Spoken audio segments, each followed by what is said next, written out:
everyone, this is from CBIS Academy. இன்னைக்கு நம்ம Dinamani news பேப்பர்ல இருக்கக்கூடிய கரண்ட் அஃபேர்ஸ் தான் பார்க்க போறோம். ஸோ முதல்ல பார்த்தீங்க அப்படின்னா அணுமின் உற்பத்தியில் தனியாருக்கு அனுமதி, நாடாளுமன்றத்தில் மசோதா நிறைவேற்றம்.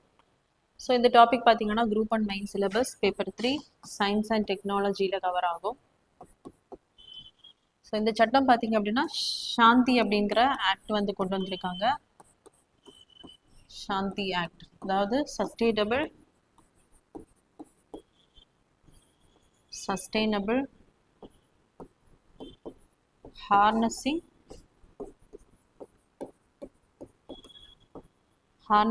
and nuclear transformation of India. So இந்த புதிய சட்டத்தை வந்து மசோதாவை நிறைவேற்றியிருக்காங்க. இனி குடியரசு தலைவருக்கு ஒப்புதலுக்காக அளிக்கப்படும். ஸோ இது பார்த்தீங்க அப்படின்னா 1962 அட்டாமிக் எனர்ஜி ஆக்ட்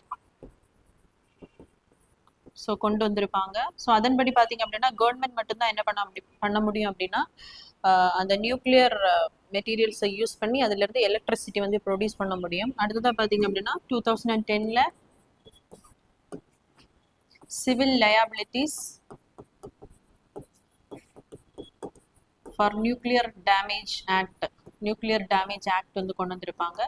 ஸோ இது எதற்காக அப்படின்னு பார்த்தீங்க அப்படின்னா இந்த நியூக்ளியர் ரியாக்டர்ஸ்னால ஏதாவது ஆக்சிடென்ட் ஆச்சுன்னா விக்டிமுக்கு உடனே காம்பன்சேஷன் கொடுக்கறதுக்காக தான் இந்த சட்டத்தை வந்து கொண்டு வந்திருப்பாங்க. ஸோ இதை ரெண்டையுமே இப்போ ரீப்ளேஸ் பண்ணிட்டு புதுசாக சாந்தி ஆக்ட் அப்படிங்கிறத கொண்டு வந்திருக்காங்க. ஸோ இந்த மசோதாவானது நாடாளுமன்றத்தில் நிறைவேற்றப்பட்டுள்ளது. ஸோ இது எதுக்கு அப்படின்னு பார்க்கும்போது அணுசக்தி 24 மணி நேரம் தடையின்றி மின்சாரம் வழங்கும். ஸோ இந்த நியூக்ளியர் மெட்டீரியல்ஸை யூஸ் பண்ணி நம்ம எலக்ட்ரிசிட்டி ப்ரொடியூஸ் பண்ணும்போது 24 மணி நேரமும் நமக்கு எலக்ட்ரிசிட்டி வந்து அவைலபிளாக இருக்கும். அது மட்டும் இல்லை, இந்தியாவின் வளர்ந்து வரும் அந்த மின் தேவையை பூர்த்தி செய்வதற்காகவும் தான் இப்போ என்ன பண்ணியிருக்காங்க அப்படின்னா கவர்மெண்ட் கண்ட்ரோல் ரிலாக்ஸ் பண்ணி இப்போ ப்ரைவேட்டை என்ன பண்ணியிருக்காங்க அப்படின்னா இந்த நியூக்ளியர் மெட்டீரியல்ல இருந்து எலக்ட்ரிசிட்டி ப்ரொடியூஸ் பண்ணக்கூடிய அந்த அதாரிட்டி வந்து ப்ரைவேட்டுக்கும் இந்த சட்டத்தின் வாயிலாக கொடுக்கப்பட்டிருக்கு.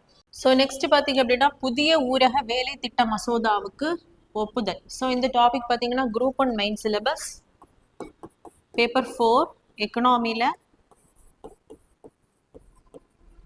Mahatma Gandhi national rural guarantee employment ஆக்ட்ல வந்து கவர் ஆகும். ஸோ ஃபர்ஸ்டா பார்த்தீங்க அப்படின்னா 2005 national rural employment guarantee employment act வந்து கொண்டு வந்திருப்பாங்க. அதன்படி பார்த்தீங்க அப்படின்னா ரூரல் ஏரியாஸ்ல வருடத்திற்கு 100 வேலைநாள் திட்டத்தை வந்து அனௌன்ஸ் பண்ணியிருப்பாங்க. அடுத்ததான் இந்த national rural guarantee employment act அப்படிங்கிறத 2009 ஆண்டுல தான்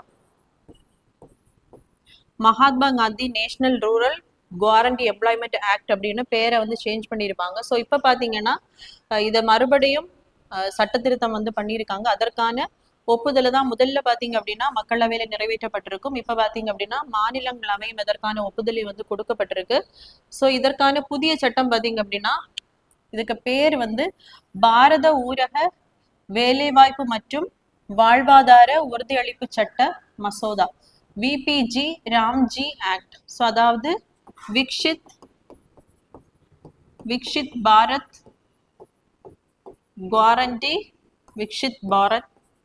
guarantee for Rozgar and Ajeevika mission.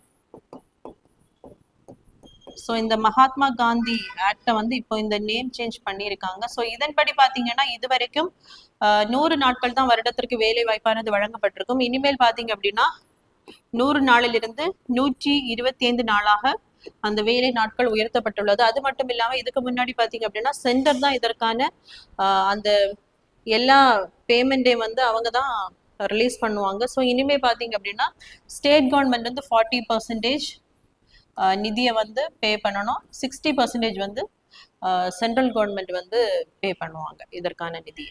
So அடுத்ததாக பார்த்தீங்க அப்படின்னா இந்தியா ஓமன் வர்த்தக ஒப்பந்தம். ஸோ வளைகுடா ஒத்துழைப்பு கவுன்சிலில். ஸோ வளைகுடா ஒத்துழைப்பு கவுன்சில்னு சொல்லும்போது இதில் 6 நாடுகள் வரும். அதாவது Gulf cooperation council. So Gulf cooperation council இருக்கக்கூடிய நாடுகள் பார்த்தீங்க அப்படின்னா குவைத்,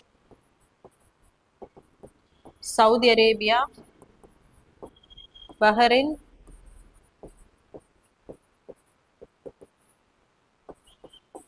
ஓமன்,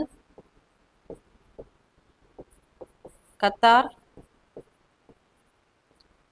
ஸோ ஆறாவதா யுனைடெட் அரப் எமிரேட்ஸ். ஸோ இதெல்லாமே அந்த பெர்ஷியன் கல்ஃப் பக்கத்தில் இருக்கக்கூடிய நாடுகள். அதனுடைய ஒரு அமைப்பு தான் கல்ஃப் கோஆபரேஷன் கவுன்சில். ஸோ இதில் பார்த்தீங்க அப்படின்னா இந்தியாவினுடைய 3வது பெரிய ஏற்றுமதி நாடு பார்த்தீங்கன்னா ஓமன். முதலாவதாக இந்தியாவினுடைய அதிக ஏற்றுமதி உடைய நாடு ஃபர்ஸ்ட் பார்த்தீங்க அப்படின்னா யுனைடெட் அரப் எமிரேட்ஸ், 2வதா இருக்கக்கூடியது சவுதி அரேபியா, ஸோ 3வதா இருக்கக்கூடியது பார்த்தீங்க அப்படின்னா இந்த ஓமன் நாடு. ஸோ இந்த ஓமன் நாடு பார்த்தீங்க அப்படின்னா இந்தியாவுடைய பொருட்கள் மத்திய கிழக்கு அங்கேயும் ஆப்பிரிக்காவுக்கும் செல்வதற்கு ஒரு நுழைவு வாயிலாக இது இருக்கும். அது மட்டும் இல்லாம முதலாக இந்த ஜிசிசி கவுன்சில் இருக்கக்கூடிய நாடுகள்ல யுனைடெட் ஐக்கிய அரபு அமீரகம், யுனைடெட் அரபு எமிரேட்ஸ் கூட தான் முதலாக அந்த தடையற்ற வர்த்தக ஒப்பந்தமானது இந்தியா வந்து போட்டிருப்பாங்க. எந்த வருடம் அப்படின்னு பார்க்கும்போது 2022ஆம் ஆண்டு. இப்போ அடுத்ததா பாத்தீங்க அப்படின்னா இந்த ஜிசிசி கவுன்சில்ல இருக்கக்கூடிய 2வது நாடு, அதாவது ஓமன் கூட தடையற்ற வர்த்தக ஒப்பந்தமானது இந்தியா வந்து போட்டிருக்காங்க. ஸோ ரீசெண்டா பாத்தீங்க அப்படின்னா எந்தெந்த நாடுகளுடன் இந்தியா வந்து தடையற்ற வர்த்தக ஒப்பந்தம் போட்டிருக்காங்க அப்படின்னு பார்க்கும்போது 2025ஆம் ஆண்டு பிரிட்டனுடன் ஐரோப்பிய தடையற்ற வர்த்தக கூட்டமைப்பு, so European free trade agreement, so இதுல ஒரு 4 கண்ட்ரிஸ் வரும் யூரோப்ல இருக்கக்கூடிய. ஸோ 2024ஆம் ஆண்டு தான் போடப்பட்டிருக்கும். ஆஸ்திரேலியா கூட பாத்தீங்க அப்படின்னா 2022ஆம் ஆண்டு, மொரிஷியஸ் கூட 2021ஆம் ஆண்டு இந்த தடையற்ற வர்த்தக ஒப்பந்தம் வந்து போடப்பட்டிருக்கும். ஸோ இங்க இருந்து அங்க பொருட்கள் வந்து இம்போர்ட் பண்ணும்போது அவங்க வரி சலுகை வந்து கொடுப்பாங்க. அதே மாதிரி அங்கிருந்து அந்த பர்டிகுலர் நாட்டுல இருந்து நம்ம நாட்டிற்கு பொருட்கள் வந்து இம்போர்ட் பண்ணும்போது இங்க நம்ம வரி சலுகை கொடுப்போம். ஸோ அடுத்ததா பாத்தீங்க அப்படின்னா 98% இந்தியாவிலிருந்து ஏற்றுமதி ஓமனுக்கு பண்ணக்கூடிய அந்த 98% பொருட்களுக்கு வந்து வரி தளர்வானது அந்த அரசால் அறிவிக்கப்பட்டுள்ளது. அதே மாதிரி ஓமனில் திறன்மிகு வெளிநாட்டு பணியாளர்கள் எத்தனை பெர்சன்டேஜ், அதாவது இந்தியாவிலிருந்து எத்தனை பெர்சன்டேஜ் இதுவரைக்கும் இருக்கலாம் அப்படின்னா திறன்மிகு வெளிநாட்டு பணியாளர்கள் 20% இருந்ததை இந்த ஒப்பந்தத்தின் மூலம் 50% உயர்த்தி இருக்காங்க. ஸோ அது மட்டும் இல்லாம வேளாண் பொருட்களுக்கு வந்து வரி சலுகை கிடையாது. ஸோ வேளாண் பொருட்களுக்கு கொடுத்தோம் அப்படின்னா அதிகமாக இங்கே இருக்கக்கூடிய அந்த விவசாயிகள் வந்து பாதிக்கப்படுவார்கள். அதனால வேளாண் பொருட்களுக்கு வந்து வரி சலுகை கிடையாது. ஸோ அடுத்ததா பாத்தீங்க அப்படின்னா இரு நாடுகளுக்கு இடையான அந்த வர்த்தக மதிப்பு பாத்தீங்க அப்படின்னா 10.5 பில்லியன் டாலர். ஸோ இதுல ஏற்றுமதியினுடைய மதிப்பு 4 பில்லியன் டாலர். அதே மாதிரி இறக்குமதியினுடைய மதிப்பு பாத்தீங்க அப்படின்னா 6.54 பில்லியன் டாலர். ஸோ ஓமன்ல இருந்து மெயினா பாத்தீங்க அப்படின்னா பெட்ரோலிய பொருட்கள் மற்றும் யூரியாவை நம்ம இறக்குமதி பண்றோம். இது மட்டும் இல்லாம ரசாயனங்கள், இரும்பு, உருக்கு, அலுமினியம் போன்ற பொருட்களும் இறக்குமதி பண்றோம். ஸோ அவருக்கு பாத்தீங்க அப்படின்னா ஆர்டன் ஆஃப் ஓமன் அப்படிங்கிற விருது வந்து ஓமன் அரசால் வழங்கப்பட்டுள்ளது. ஸோ நெக்ஸ்ட் பாத்தீங்க அப்படின்னா ஒற்றுமை சிலையை வடிவமைத்த பிரபல சிற்பி ராம் சுதார் காலமானார். ஸோ இந்த டாபிக் பாத்தீங்கன்னா குரூப் 1 மெயின் சிலபஸ் பேப்பர் 2 ஹானர்ஸ்ல சர்தார் வல்லபாய் பட்டேல் இதுல வந்து கவர் ஆகும். ஸோ உலகிலே இருக்கக்கூடிய மிக உயரமான சிலை பார்த்தீங்க அப்படின்னா குஜராத்தில் இருக்கக்கூடிய ஒற்றுமை சிலை, அதாவது சர்தார் வல்லபாய் பட்டேலினுடைய சிலை தான் ஒற்றுமை சிலை அப்படின்னு அழைக்கப்படுகிறது. ஸோ இதை வந்து யாரே வடிவமைத்திருப்பா அப்படின்னு பார்க்கும்போது புகழ்பெற்ற சிற்பி ராம் வஞ்சி சுதார் அவர்கள். ஸோ நாட்டின் முதல் உள்துறை 1946ல இன்டரிம் கவர்மெண்ட் வந்து ஃபார்ம் பண்ணியிருப்பாங்க.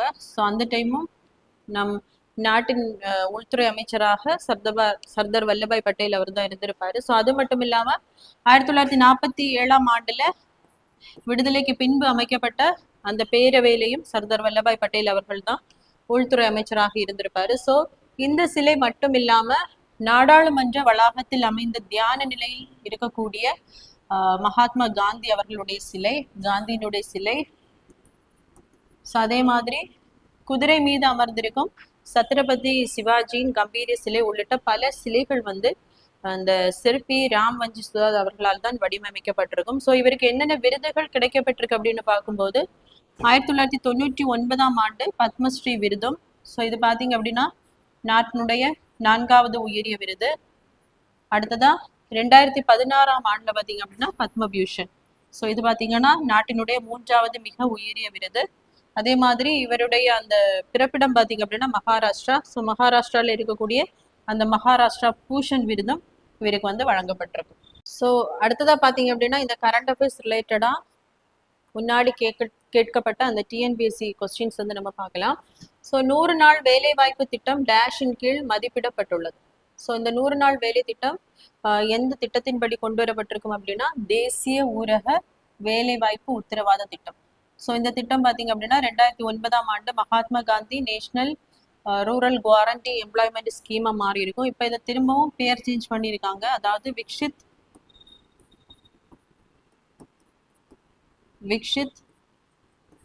பாரத்